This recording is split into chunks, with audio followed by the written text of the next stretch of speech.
started this hip hop crew with my homies back home, and so for you to understand, I come from a very fortunate background in the sense that, by all standards, my parents were rich. We had this massive property. We were traveling with private jets. We had what you can call athlete comfort. We were living 600 kilometers away from the capital city, Bangui, and we had we had satellite TV, so over 600 channels. Da da da da da. I mean, very fortunate, but I was always uncomfortable with that, in the sense that for me, when I would step out of the property, would see, my friends, my brothers, my sisters, that, some of them were also doing good because their parents were also in the diamonds business or the gold business and so on and so forth, but not everybody was. And even those who were not always necessarily, doing well financially, But nonetheless, there was always a sense of dignity. There was never really, this crazy misery. One of the reasons of that not being the case is because my father, as young as he was when he embraced that business of, the rough diamond business, I don't know how he developed that thing, but he was, for me, this was social capitalism, if I may call it that way. He knew how to make money without it being a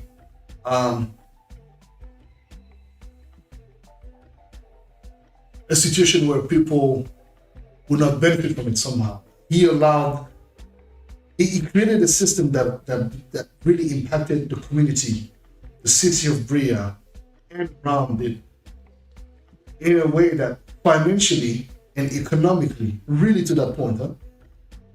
For example, when my father was living for vacation, the whole time he was away, for example, we would go, most of the time we would be in Belgium because, we had stronger, connections in Belgium, given that my friends had met in Brussels and,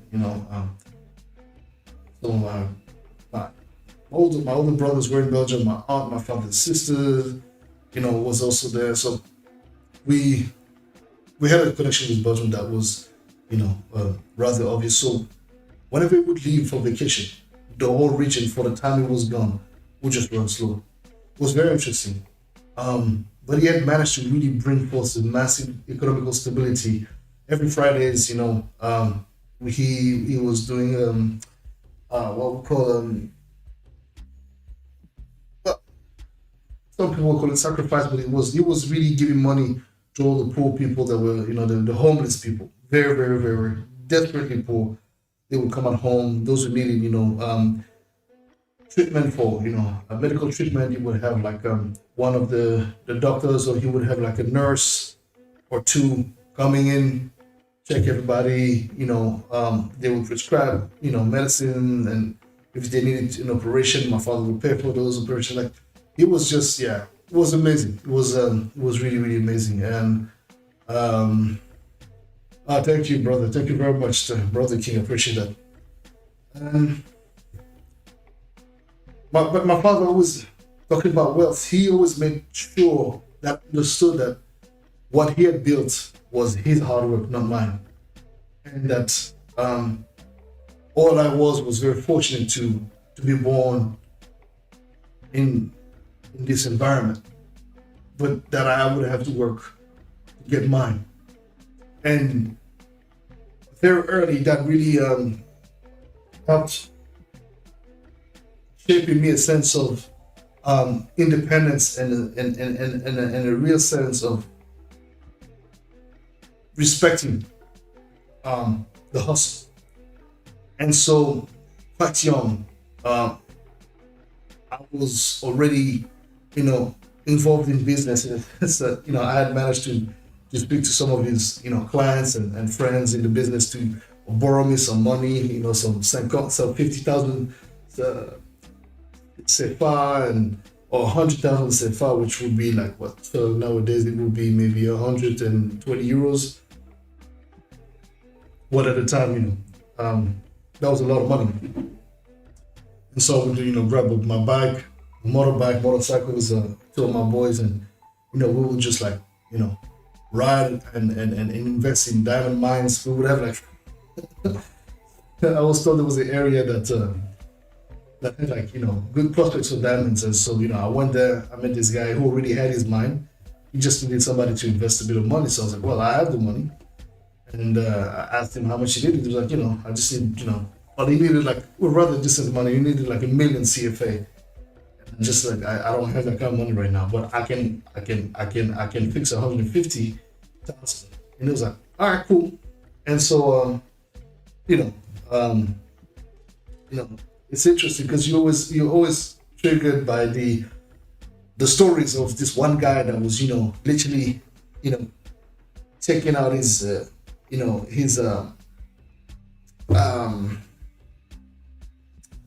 that thing they used to, to sort out the diamonds. I forgot the name. In French, we call it tamis. So he would have the story of this guy that would find this massive stone of, 50, 70 carats, which is huge and a lot of money. So, we all had that dreams like, oh, maybe it's our chance. And long story short, we did find some diamonds, but they were far from being enough to cover the investment we had made, and so eventually that was gone. But that was very interesting because these were some of the endeavors that at a very young age I was really inspired to do and to get involved in to create my own financial freedom. But even though it didn't pay out, it was great knowledge gathered and also being in conversations with my friends who didn't have necessarily the means. Like one of my childhood friend, Sylvain, man, both his parents died. He was very, very young. My father always looked out for him, and all my friends really, even though they had their parents, some of them were their parents or not, my parents always made sure that they would benefit from the education that they would give us. They would also give it to them because they, when they would come on weekends, spend time with us on weekends, sleep over, etc. My father was like, look, I'm going to give you guys the same tools I'm giving my boy, because in the future all of you are going to be men in the future, and you will need to know how to carry yourself in business, in life, etc. Outside of what you're already, receiving education-wise from your parents, but I need to show you how it works in the other world, in the Western world, etc. So that was very pivotal because all of my friends with whom I grew up, a lot of them are in Europe, some of them are in the US, and my boy Sylvain, whom I want to interview one day, I want to bring him on the show to speak on that because his life, for example, was one of the most inspiring and most difficult life one human being can think of having, and still willing to push through despite all the odds that were against him. I mean, that's what you call motherfucking resilience. It's beyond the word resilience. This guy's faith is surpassing anyone I have personally met, including mine.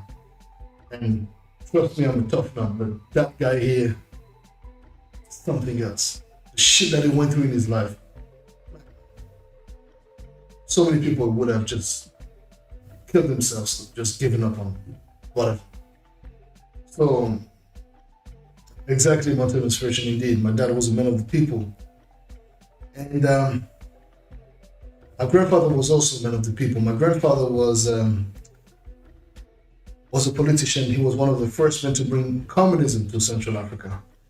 And so there's a lot of history to that. And, he was a very strict man. Ooh, my granddad, I used to, well, in French, in English, you don't have that distinction in the word you, but in French, there's the familiar use of you, and there's the respectful way of using the you. Whereas when you address somebody that's older than you, right? So I never, funny enough, I never called my granddad, like, it was I always had the respectful way of saying you to my granddad. So I would say vous instead of tu. It could have never crossed my mind to even, say tu. Never. Yeah, my granddad was one of those guys who was just like, that guy. But, another one. That one was real tough, fucking love. Oof. As a kid, I just didn't fucking get it. I thought he hated me. But, eventually, as we said back home, I was I was the eldest of all, I was the first, and I'm the first and the eldest of all the grandkids from the family. So quite a lot was, laying on my shoulders from a very young age. And as you can imagine, expectations and so on and so forth. So you feel like you gotta own up to something that you're not even sure what it is. But, you're in it, so you gotta figure it out. And so, why I'm giving you all these backgrounds, because for you to understand how Ancestral Soul came about, how my sound and how my upbringing was, so that you can have real perspective on, this version of me that has come to fruition now. And so, talking about my boy, merci la milliardaire, bonsoir Queen la milliardaire, merci beaucoup, sois la bienvenue. My boy Twadere Sylvain has always been a big inspiration for me. As we were playing basketball, because that's another thing, I was big into ball, like that was my thing. I wanted to be in the NBA.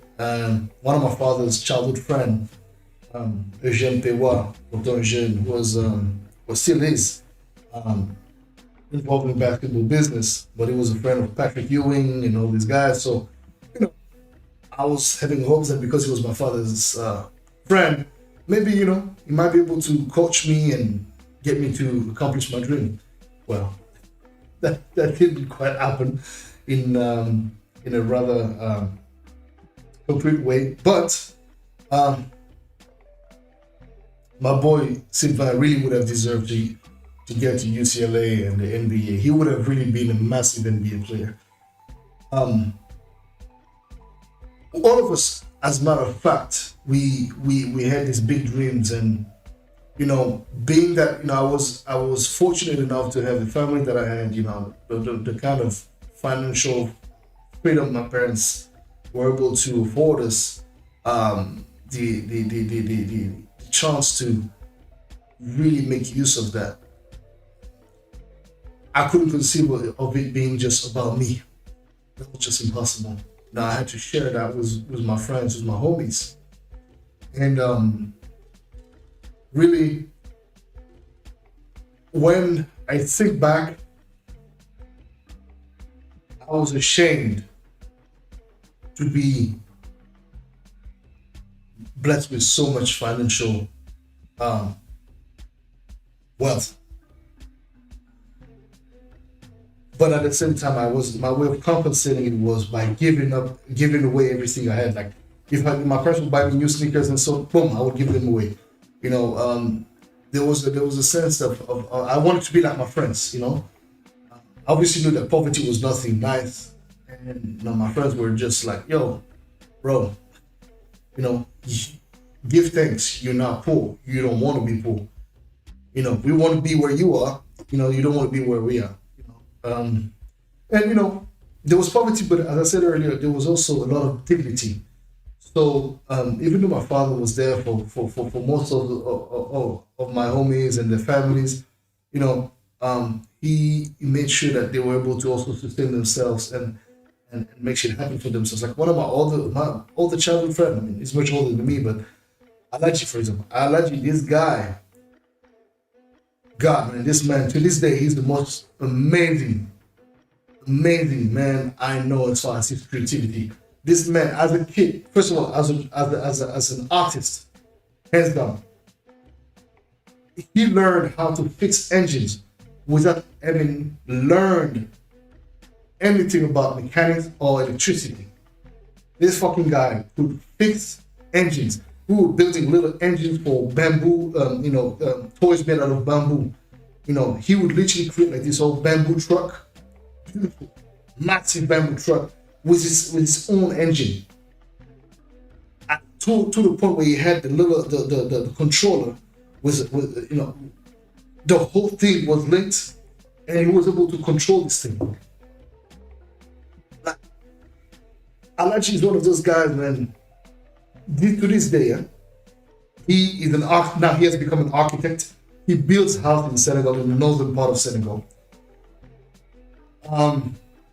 He fixes bridges. I mean, he knows how to fix telephones.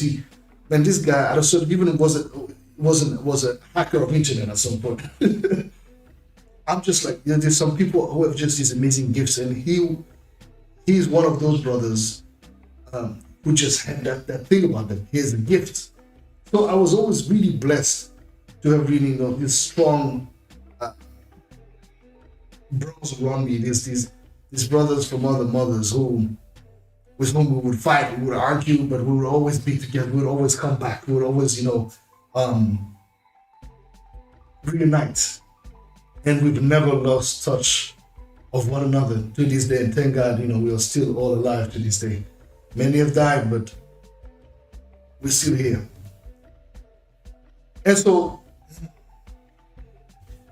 when I decided, to get into this hip hop thing, it was obviously associated with basketball. So we would, and you got to understand, it was amazing because we were able to really dive into, our full expression of in our artistry, but also the fact that we were able to all be together, playing ball, etc. was just, man, I can't even begin to explain and describe the feeling. It was really, really, really special, really, really special.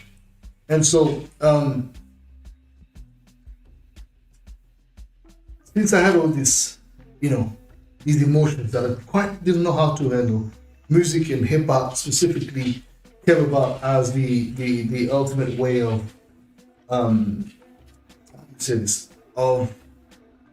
bringing forth the healing that I needed. And so we started the Bekba Crew that we used as a platform to just perform live. So we started performing super early, and performing at this place called Palace Koto. Man, DJ Fonfon. I don't know what has become of this brother, man. DJ Fonfon. I had my first DJ set. One of my first DJ sets publicly in a massive venue.